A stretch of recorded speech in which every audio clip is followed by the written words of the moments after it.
So Rozzi's been out for a little while now, and she's doing okay in regards to pick rate, win rate. She gets picked a lot, but she doesn't really win a whole lot. Her win rate seems to be around 5%-ish, and she's considered a mid to low tier character right now, which I think is ridiculous. I think Rozzi is way better than that. So I did the thing where I went and looked at what people are maxing in regards to their skill orders, and then I went and looked at what their builds are, and what I found was bop. In regards to the skill max, it looks good on paper, but in practice I've tried this max order specifically for a lot of games, and it's not as good as it seems. In regards to the builds, I don't know what the heck people are thinking. I don't like any of these. People are doing a like 50% to 40% crit build, and I mean, like, if you don't hit the 40% or 50%, then you just lose. I want something that does more consistent damage over time and cannot just randomly decide to not crit and lose me an entire fight against somebody. Here's what I think is the right way to play Rozzi. This is my skill order max. The passive is a given, okay? This is a very, very auto attack based character. And now you're thinking, why do I max Q first instead of last? Well, I think that you're going to be casting Q the most out of any of your abilities.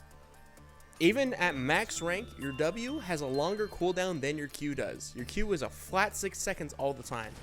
So why would you not want more damage into your Q ability that you're going to be casting more often and in every situation?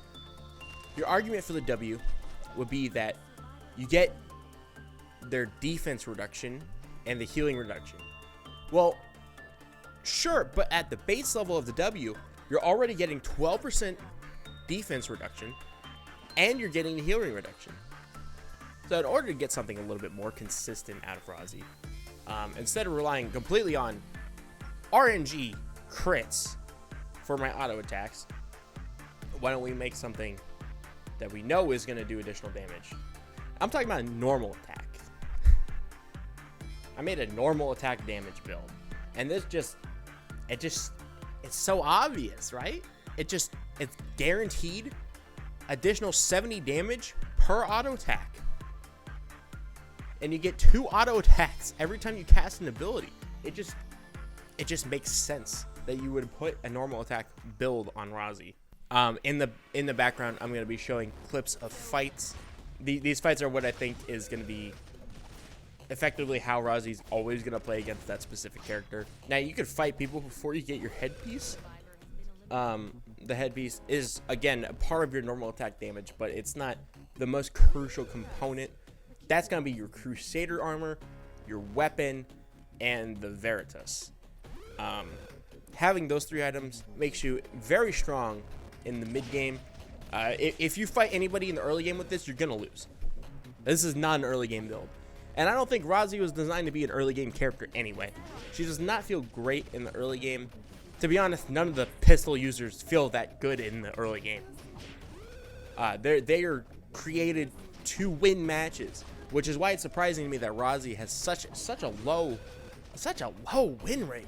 I don't think there's too much of a reason to bring up spheres of influence in this one, just because Rozzi's pretty black and white when it comes to what characters she loses against versus what characters she wins against. You lose to range and you win versus melee. Rozzi is very, very, very anti-melee.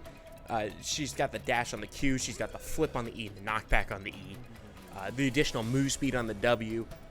It just makes sense that she would excel versus melee characters, whereas ranged characters, they can kind of just run at you, and you don't really have too much of escape options. You got the Q dash if you manage to hit the ranged character, and you got the W move speed, but then you lose out on a lot of not only damage but the healing reduction. So when you go up against another range character, you're gonna really play kind of passively and defensively against them. So landing your R is probably the most important thing you can do when you're playing Rozzi, because the additional damage it does is insane. You really, really, really need to land it on top of them. If you don't, you're immediately at risk to lose a fight. The really main thing you need to learn when you're playing Rozzi, and this just comes with practice and gameplay, is you need to learn how to weave your auto attacks between all of your abilities. So for instance, when you Q, you want to double auto. When you W, you want to double auto.